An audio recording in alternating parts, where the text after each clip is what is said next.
Bien-aimés du Seigneur, bonjour et bienvenue dans le train de la Rhapsodie des réalités. Aujourd'hui, le mardi, le 13 décembre, le thème de la Rhapsodie des réalités est « Mettez le diable en fuite ». Mettez le diable en fuite. L'écriture ce jour est Jacques chapitre 4, le verset 7. Jacques chapitre 4, le verset 7 nous dit « Soumettez-vous donc à Dieu. Résistez au diable et il fuira loin de vous. » Le pasteur Chris nous dit ce qui suit. Satan ne joue jamais au franc jeu, alors vous devez toujours être sur l'offensive avec lui. Notre verset d'ouverture dit de lui résister. Comment lui résister? C'est avec la parole, l'épée de l'esprit. Ne pensez pas que le diable dort. Il ne dort pas. La Bible dit qu'il rôde comme un lion rugissant, cherchant qui il dévorera. 1 Pierre chapitre 5, le verset 8. N'attendez pas ces traits enflammés avant de le maintenir sous contrôle.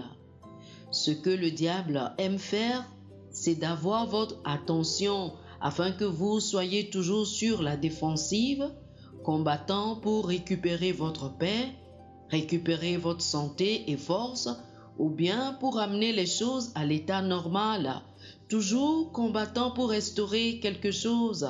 Non, ne vous laissez pas confiner dans une telle position. Avec votre foi, vous neutralisez tous les traits enflammés que Satan lance contre vous. Soyez toujours sur l'offensive avec le rhéma de Dieu dans votre bouche. Dans Éphésiens chapitre 6, du verset 10 au verset 18, l'apôtre Paul donna une liste de la partie protectrice de notre armure. Ensuite, dans le 17e verset, il donne le seul outil offensif qui est l'épée de l'esprit, le rhéma de Dieu. Rhéma est le mot grec qui veut dire parole parlée. Dans ce cas, c'est votre proclamation de la parole de Dieu, inspirée pour l'heure et la saison. C'est toujours une parole dite ou une parole en train d'être dite. Autrement, ce n'est pas une épée, ce n'est pas une arme. Mettez toujours la parole sur votre lèvre. C'est ce que vous utiliserez pour vaincre l'ennemi et tous les adversaires. Alléluia. Chers amis, je vous invite à faire cette prière avec moi.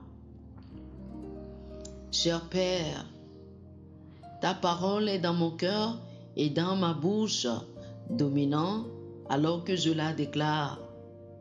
Je déclare la justice, la sagesse, la prospérité, la victoire et l'abondance. Et avec le bouclier de la foi, j'éteins et rends inefficaces les traits enflammés, les mensonges, les ruses et les stratagèmes de l'adversaire, marchant dans la victoire du Seigneur. Amen. Alléluia.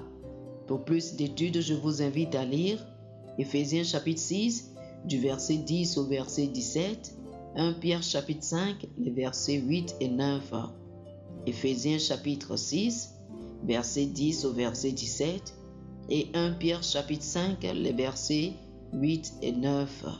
Que le Seigneur vous bénisse. Amen. Chers amis auditeurs, nous espérons que vous avez été bénis par ce dévotionnel. Nous vous invitons à faire de Jésus-Christ le Seigneur de votre vie. Si vous voulez recevoir le Seigneur Jésus comme le Seigneur et le Maître de votre vie, faites cette prière avec moi. Dites ceci après moi, s'il vous plaît. Ô Seigneur Dieu, je crois de tout mon cœur en Jésus-Christ, Fils du Dieu vivant. Je crois qu'il est mort pour moi et Dieu l'a ressuscité des morts. Je crois qu'il est vivant aujourd'hui. Je confesse de ma bouche que Jésus-Christ est le Seigneur de ma vie à partir d'aujourd'hui. Par lui et en son nom, j'ai la vie éternelle. Je suis né de nouveau. Merci Seigneur d'avoir sauvé mon âme. Je suis désormais un enfant de Dieu. Alléluia. Félicitations, vous êtes désormais un enfant de Dieu. Pour recevoir plus d'informations sur comment vous pouvez grandir en tant que chrétien et pour avoir une copie physique et une copie électronique de la Rhapsodie des réalités, appelez-nous sur le plus 228 91 74 69 79 plus 228 91 74 69 79.